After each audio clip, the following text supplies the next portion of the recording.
மூன்றாம் பிறை சந்திரன் வரக்கூடிய அந்த நாளிலே விரதம் இருந்து மாலை நேரத்தில் சந்திரனை தரிசனம் செய்தால் நிச்சயமாக அவர்களுக்கு வேண்டிய பலன் கை மேலே என்ன செய்யும், கிடைக்கும்.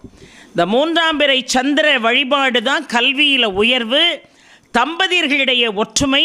அது மட்டும் இல்லை, பிரம்மஹத்தி தோஷத்தை நீக்கும், உடல் ஆரோக்கியத்தை கொடுக்கும், மனக்குழப்பத்தை நீக்கும். இந்த பிரம்மஹத்தி தோஷம்னா உயிர் சேதம் பண்ணுவது தான் பிரம்மஹத்தி தோஷம் இல்லையா? நம்ம நினைக்கலாம், நான்லாம் யாரையுமே கொல்லலையம்மா, எனக்கு அப்படி பிரம்மஹத்தி தோஷம் வரும் அப்படின்னு நம்ம நினைக்கலாம். பிரம்மஹத்தி தோஷம் ஒருத்தனை ஆயுதத்தை எடுத்து அவன் கதையை முடிக்கிறது மட்டுமல்ல பிரம்மஹத்தி தோஷம். வார்த்தையால் ஒருவனை கொன்றால் கூட அது பிரம்மஹத்தி தான். அடுத்தவனுடைய மனசை புண்படுத்தினா கூட அது பிரம்மஹத்தி தான்.